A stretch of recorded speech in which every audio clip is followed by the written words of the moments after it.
Existem outras maneiras de transmissão de vírus, né, de disseminação. Então, na natureza, a mais importante é através dos vetores. Mas nós não podemos nos esquecer que os vírus também podem ser disseminados por sementes. Muitos vírus são disseminados por sementes.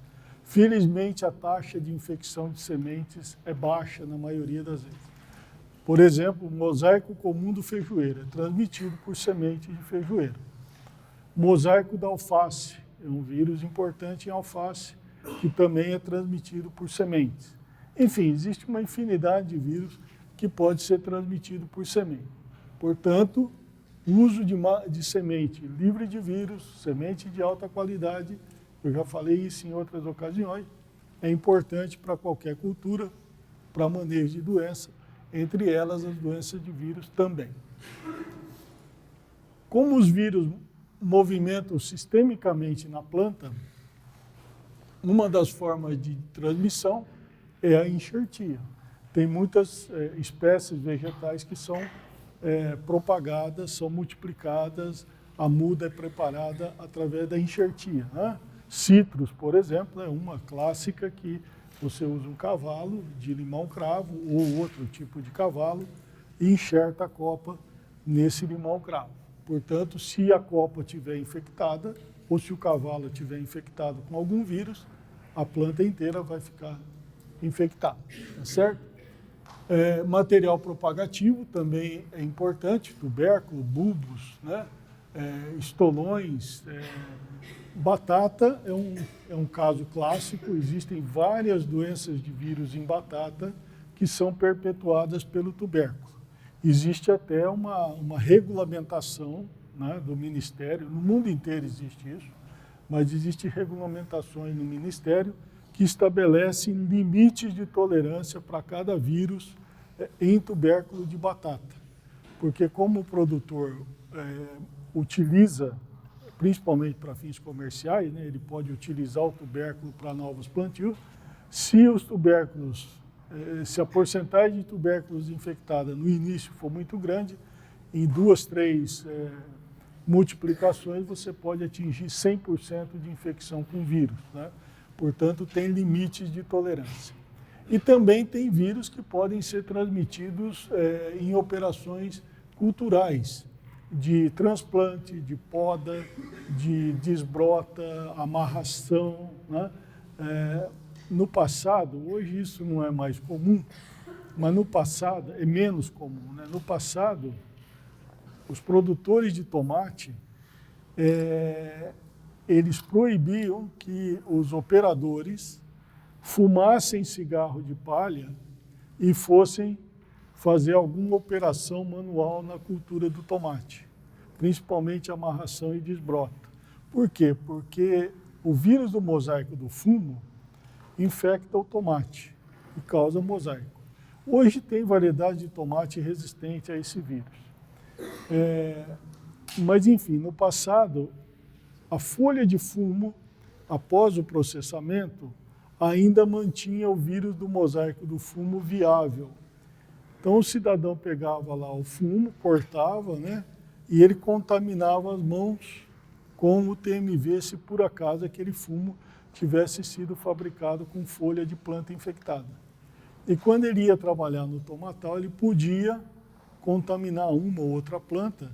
E como essas operações culturais são sucessivas, né, em vários dias, uma planta acabava servindo de fonte de inóculo para outra e acabava disseminando, né?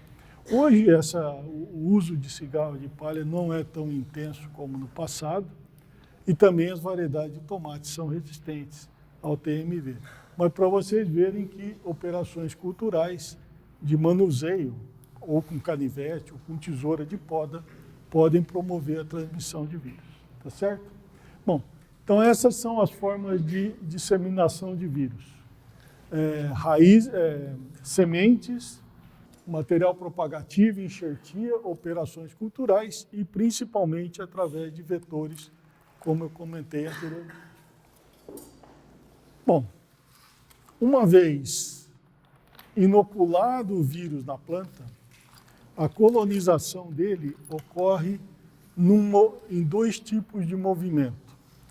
Um movimento lento, de célula para célula, e um movimento rápido, de longa distância, que ocorre nos vasos do floema, principalmente. Tem vírus que pode se movimentar no xilema, tem, mas a grande maioria se movimenta nos vasos do floema. Então, aqui tem uma fotografia de um experimento que foi feito na década de 1930, um experimento clássico da virologia, onde um autor sul-africano estudou o movimento do vírus do mosaico do tomateiro em plantas de tomate. Então, aqui é uma folha que foi inoculada, né, ilustrando nessa imagem aqui, uma folha que foi inoculada. O vírus é colocado numa célula, tá certo? É colocado ou através da operação cultural ou através do vetor. Então, o vetor se alimenta lá e coloca esse vírus numa célula. Ele começa a se multiplicar naquela célula e vai se movimentando para células vizinhas. Esse movimento de célula para célula, do início da infecção, ocorre através dos plasmodesmos. Todo mundo sabe que os plasmodesmos são os canais de comunicação entre as células, né? Então, aqui nós temos uma imagem, um corte de tecido de microscopia eletrônica, mostrando partículas de vírus passando num plasmodesmo. Esse movimento pode ser através da partícula inteira, como pode ser através do ácido nucleico protegido com alguma proteína de movimento. Então, é um movimento lento de célula a célula. Depois que ele se movimenta de célula a célula e atinge os vasos do floema, o vírus tem um movimento descendente, ele vai para o sistema radicular, e depois ele tem um movimento ascendente. Você tem os dois movimentos no floema. E com o tempo, obviamente, ele vai se distribuir por todos os tecidos da planta. Portanto, doença de vírus já fica claro que uma vez a planta infectada, não tem cura. Pelo menos doença de vírus de planta, né? Não tem cura. Qualquer produto que se aplicar para tentar matar o vírus, vai matar a célula, vai matar a planta. Portanto, não há cura. Até hoje ninguém descobriu um produto que seja capaz de curar uma planta infectada por um vírus, né? Portanto, a maior parte dos vírus que causam doença de planta tem esse tipo de comportamento. O que pode variar é o tempo de invasão sistêmica, o tempo para expressão de sintoma, isso varia de vírus para vírus. A grande maioria, num período, eu diria, de 7 a 15 dias, já expressou sintoma. E a invasão sistêmica, esse começo aqui da invasão sistêmica, após a inoculação, a maioria dos vírus ocorre aí ao redor de 5 a 7 dias. Se eu selecionar, se eu tirar a parte infectada? Como? Se eu tirar, por exemplo, a parte infectada, conseguir detectar ainda assim? Não resolve. Não resolve porque, por exemplo, você vai tirar essa parte aqui. Ele já está aqui no sistema radicular. Tem um aluno aqui no laboratório que ele está fazendo um estudo com um vírus transmitido por mosca branca, até para ilustrar uma resposta para a sua pergunta. Então, nós queremos saber, nesse caso desse vírus particular em tomateira, é um crinivírus transmitido por mosca branca, quanto tempo demora para ele sair da folha inoculada depois que a mosca branca se alimentou durante um dia. Então, ele coloca a mosca aqui na folha, com vírus, e deixa ela comer por um dia. Depois de um dia, ele corta essa folha, ele tira a folha. Depois de um dia, depois de 3 dias, e assim sucessivamente. As plantas que ele cortou a folha depois de um dia, depois de 30 dias, ele detecta o vírus aqui no ponteiro. Ou seja, a planta ficou com a folha, com a mosca branca comendo nela, por um dia. O sintoma vai aparecer, é um vírus demorado para invasão, é um vírus demorado de incubação. Mas, de qualquer maneira, um dia foi suficiente, mesmo que o produtor conseguisse identificar a folha que a mosca branca comeu, um dia depois, se ele cortasse, a planta ia ficar doente. É muito rápido. Tá certo? Alguém tem mais alguma pergunta, alguma dúvida? A planta tem algum mecanismo de defesa contra o vírus? Por exemplo, se um animal é infectado, a gente produz anticorpos. A planta tem alguma barreira, ela identifica que foi infectado e faz alguma coisa? Bom, a pergunta dele é sobre resistência, né? A planta não tem sistema imunológico, tá certo? Ela não consegue desenvolver, como os seres humanos, anticorpos para se defenderem dos vírus. Por outro lado, existem mecanismos de resistência, que atuam em diferentes processos fisiológicos, né?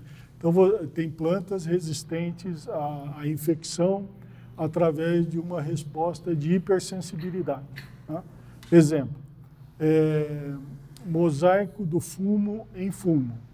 Existe uma espécie, Nicotiana glutinosa, que tem um par de gene dominante, que quando incorporado em variedades comerciais, a hora que o vírus começa a se replicar na célula, essa célula, o gene de resistência é ativado e promove uma necrose do tecido. Então, ocorre uma necrose do tecido e o vírus fica retido naquele ponto, nesse ponto aqui, ó, nesse ponto de infecção. Ele para ali, ele não se movimenta sistemicamente, tá certo? Então, existem vários outros exemplos dessa mesma natureza. Existem genes de resistência que reduzem a replicação do vírus, a quantidade de vírus no tecido. Consequentemente, a planta vai exibir uma certa tolerância à doença, tá certo? Mas no sentido como nos animais, não existe. Tá claro? Mais alguma pergunta? Bom, do ponto de vista de movimento do vírus na planta, nós temos exceções. Embora a maioria dos vírus se movimenta sistemicamente, como eu mostrei aqui, a maioria, isso aqui é 99% dos casos. Nós temos exemplos exclusivos aqui no Brasil de vírus que são importantes, causam doenças importantes, mas não se movimentam sistemicamente. É o caso da pinta verde do maracujazeiro, que causa esse sintoma de verde, retenção de verde na folha e no fruto. Leprose dos citros, que eu já falei lá na aula retrasada, na primeira aula, que causa essas manchas na folha e no fruto. E a mancha anular do cafeeiro, que também causa manchas na folha e no fruto. Esses três vírus são vírus diferentes, são vírus distintos, mas são transmitidos pelo mesmo vetor, pelo Brevipalpus iortese, né, antigamente chamado de Brevipalpus fenis. E esses vírus ficam retidos ou se replicam exclusivamente no ponto de alimentação do vetor, aonde o vetor colocou o vírus dentro da célula. Então, são vírus que vão se replicar, por exemplo, se ele for colocado aqui, ele vai se replicar por aqui, vai mover para as células vizinhas e vai ficar restrito àquele ponto de alimentação do vetor. Tá certo? Por que que isso ocorre? Tem pessoas estudando. Uma das possibilidades, muitos vírus, eles codificam, ou quase todos eles codificam no seu genoma uma proteína de movimento. Pode ser, é uma hipótese, que esses vírus têm alguma deficiência na proteína de movimento. Ou produz a proteína de movimento, mas ela não interage muito bem com proteínas da planta para o processo de translocação sistêmica. Enfim, tem uma série de hipóteses que tem um grupo estudando, mas que até agora não está claro ainda por que que esses vírus não se movimentam sistemicamente. Apesar disso, eles causam doenças importantes que nós já falamos da leprose dos citros. E tem um vírus de orquídea, chamado Orchid Flek, que ocorre aqui no Brasil. É transmitido, aqui tem um erro, aqui também tem um erro, é Brevipalpus. É um E aqui, é um E aqui. Brevipalpus californicus. É um ácaro também, né, que transmite esse vírus que fica localizado nesses pontos necróticos da folha da orquídea. Essa doença, esse sintoma aqui é bastante característico e ele é fácil de ser diagnosticado. Então, nós temos, em resumo, a grande maioria dos vírus que movimenta sistemicamente, muito rapidamente, e um grupo particular aqui de vírus que causa doença de planta, importante, mas que não se movimenta sistemicamente, fica localizado apenas no ponto de alimentação do vetor, ou próximo do ponto de alimentação do vetor. Tá certo? Bom, até aqui alguém tem alguma dúvida, algum ponto que não ficou claro? Por que o vírus não consegue matar? Por que ele não consegue? Na verdade, não tem ainda uma resposta, ninguém sabe exatamente. Uma das hipóteses, como eu comentei, todos os vírus codificam uma proteína de movimento, que vai ajudá-la a movimentar de célula para célula ou a longa distância. Geralmente, a longa distância, muitas vezes quem ajuda é a capa proteica, mas pode ter uma proteína de movimento. Uma das hipóteses é que esses vírus podem codificar uma proteína, podem não codificar uma proteína de movimento, ou podem codificar uma proteína de movimento que não é eficiente, não é operante, porque muitas vezes ela pode interagir com proteínas da planta para formar um complexo para o movimento. Pode ser que não ocorra para esses vírus. E pode ser outras características, às vezes características da planta, mas até hoje não se sabe exatamente por que eles são localizados no ponto, na região de alimentação do vetor.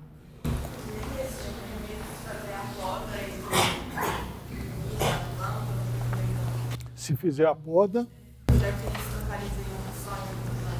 Bom, essa é nesses casos aqui, é uma das estratégias que eles usam, por exemplo, para controle da leprose dos citros. Fazer uma poda de limpeza, onde você vai eliminar fontes de inóculo e fontes de ácaro, e fazer o controle do ácaro. O controle do ácaro é fundamental. O mesmo vale para esse tipo de doença. Você tem que monitorar o ácaro, faz um controle, faz uma poda de limpeza.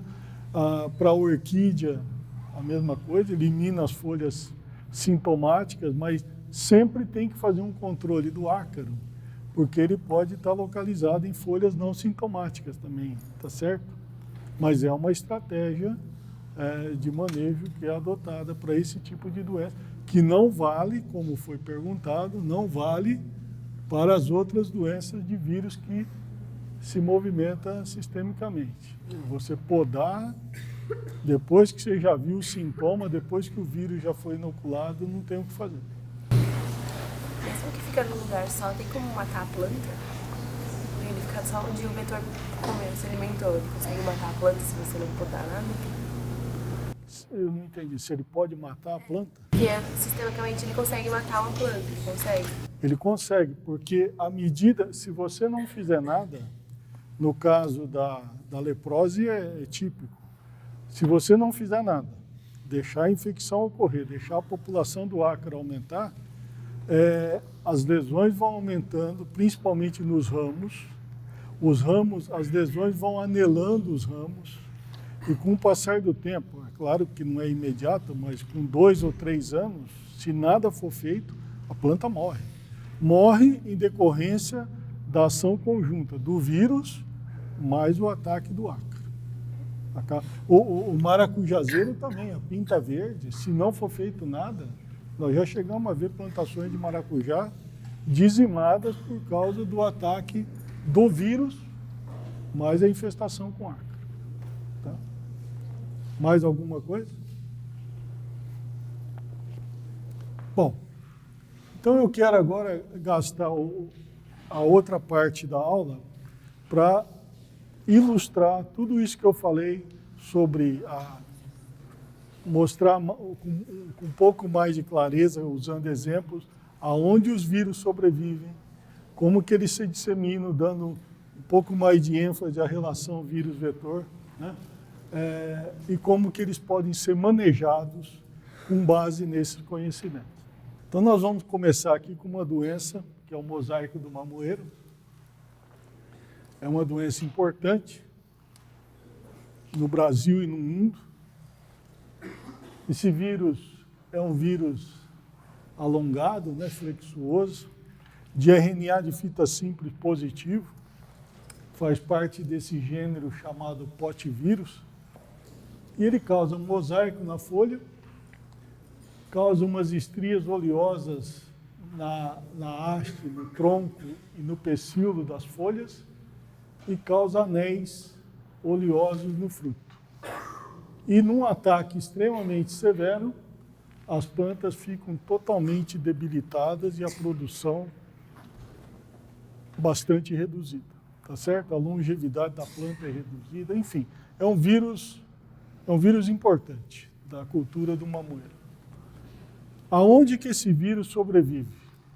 Então, o primeiro ponto, se nós formos lá na frente pensar em manejo, a primeira pergunta que vem é quais as plantas que ele infecta, onde ele sobrevive.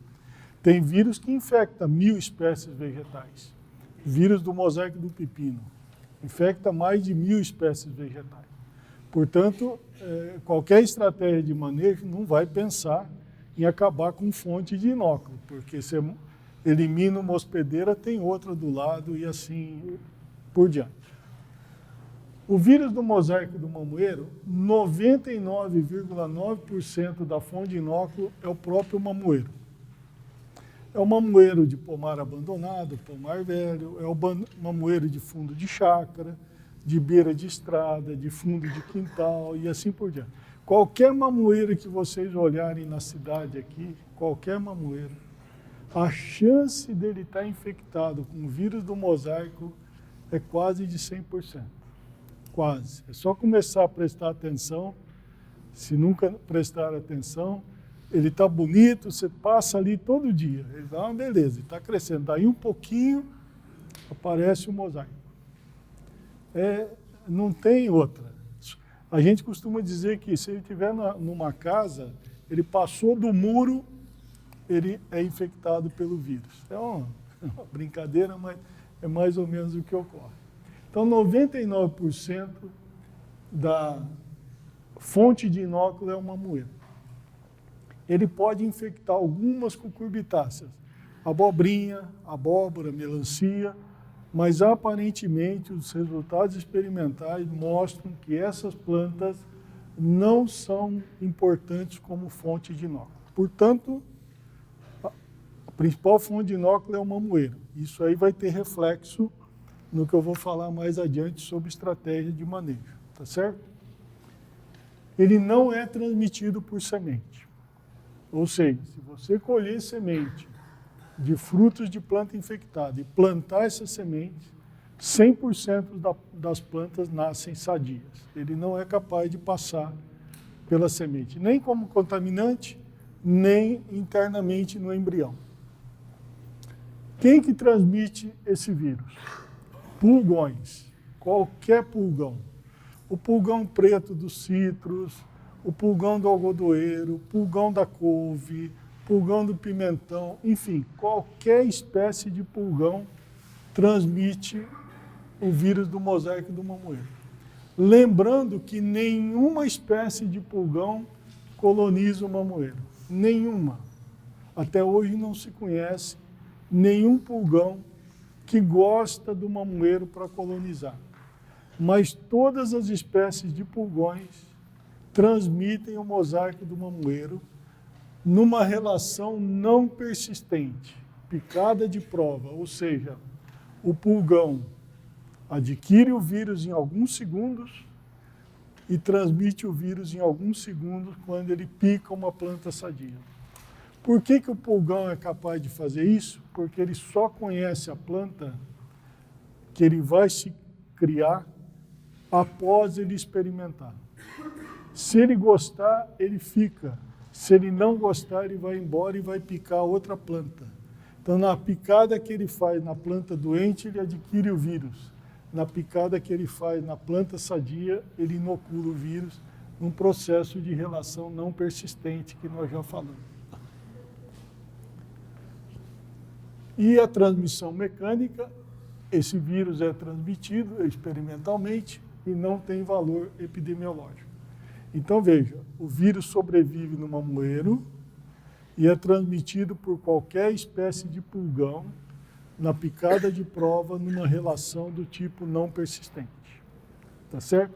Então, essas duas características são importantes para a gente pensar em manejo.